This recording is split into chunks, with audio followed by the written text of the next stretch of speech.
Arizona citizens were wrongfully terminated by their employers when they refused the COVID vaccine.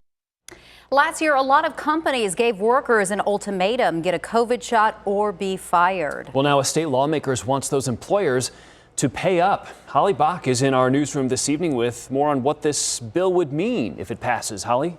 Well, Jared, we're talking about House Bill 2198. It's still in its very early stages, but it was passed through the House Congress Committee last night. The bill would require employers to either pay or rehire the workers they let go who did not want to get vaccinated.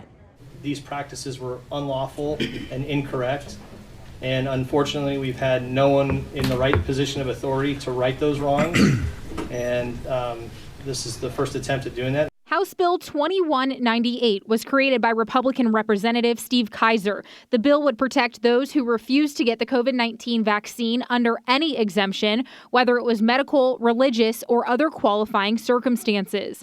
All employers were required to have an exemption process. Some employers disregarded their employees' religious rights to exemption and terminated their employment.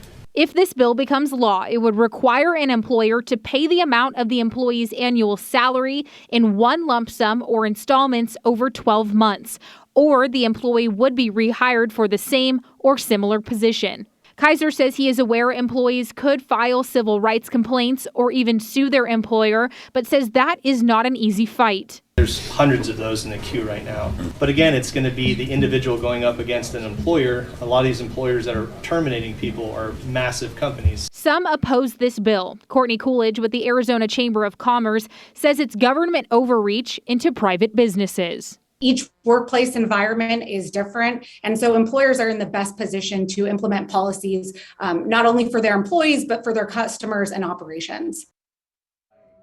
And the bill is set to move to the next round. It will head to the full House floor within the next few weeks. In the newsroom, Holly Bach for Arizona's Family.